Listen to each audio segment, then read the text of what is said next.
accountability which are followed in all countries of Europe. Yes, if you're asking me to the level of Great Britain, I think not too soon, if being optimistic, but okay. I can answer your question, because if I would say yes, it would be very optimistic. If I would say no, I should stop what I'm doing now. Everyone is working on that. Some spheres are more accountable now than we had 3 years ago, much more accountable. For example, public procurement, or if you are asking about human rights, or about media, or about energy, even, yes, despite this scandal with the tariffs, or if you are talking about infrastructure, despite the scandal of Brazil's needs. So we have in all these structures accountable part and not non-accountable part. Or for example, now reform of medicine, I think it's one of the biggest issues we need to do to make this achievement. But generally, you're right that mostly it is not accountable, but it's not a problem of accountable, because accountability is, it's just the will of authorities to do that. I think the problem is in transparency, and if not everything is transparent, that's the problem. And unfortunately, even those spheres where we provided some reforms, we see this, roots and fingerprints of those who still trying to feed their own business and their own interest, not interest of people. And unfortunately, this is on very high level, starting president and ending all, local administrations. Okay, can we remove them and shift them and change it? I think yes. First, there are two options. First option, if all of them will, will resign, die, or tire, and then we will change with the new generation. And this generation will be not so experienced, but much more transparent and accountable. Or we will much more faster if we will try to develop now the system with them, trying to use them, because they have experience actually. And this experience is, it's useful. We can say whatever we want to say, but if you now, for example, fire all judges in Ukraine and hire a new one, I don't see the situation will be better. I think it will collapse. But we can do something like we did in police. When you fire those key persons and those who, part of this police, you can fire and hire new people who are working now in patrol police and those who in riot police and etc. It works. So I think this is two options, but definitely we are going toward that. And if we are going about your question, how full or how empty, I don't know, but we are going the right direction. This is my strong conviction. Ukraine is going right direction. And sometimes I'm also depressed with this velocity of these changes. And many people of Ukraine, believe me, it's not something very funny. I mean, I think all public servants in Ukraine, even of those who are corrupt, know how to trust. Just believe me. You don't feel a slowing down. It's not about slowing down. First of all, everyone hates you. I mean, it is common situation in Ukraine. They hate all politicians.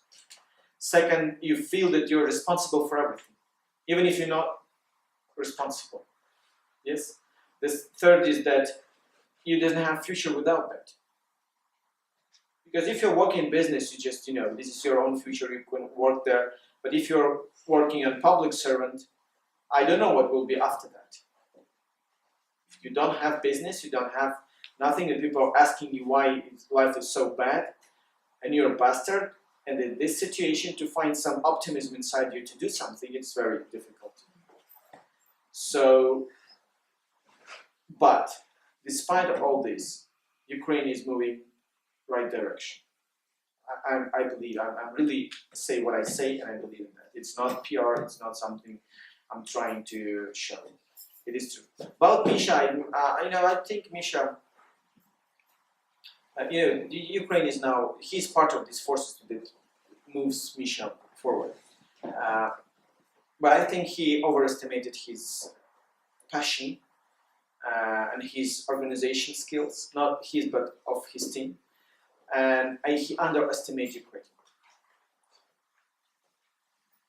I talked to him one time, asking that, Misha, you did these things in Georgia, which is tremendous. It's true, but Georgia had 3 millions, and they didn't have options. Just you and Shevardnadze at that time.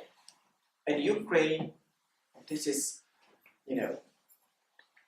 37 million people, and they have options. In all regions, you have local leadership, local oligarch, local council, local mayor, local activists, local media, local star, and all of them integrated. And you cannot come there and change everything saying that I'm alone. And it is only one strategy Misha could win. So I think now for him it is important and vital to find out his own team or group of people who can expand his success or expand his influence on Ukraine. But for that, you should be ready to work in team. Not head of corporation, but board of corporation. It's a little bit different. Misha's behavior and style of governance of his team in country also is that only he is leader. So I think, or Misha will understand that. And I hope that he will understand that.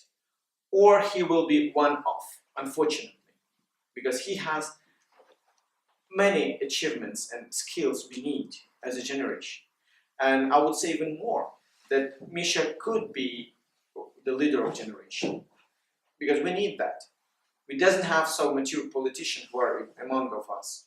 We need that leader who can lead us, but for that, it should not be humiliating of other partners. It should not be feelings that there are Misha and slaves, Misha and pasipakas, or Misha and someone. It is not about Ukraine. No, I will not agree. And it's not only about me.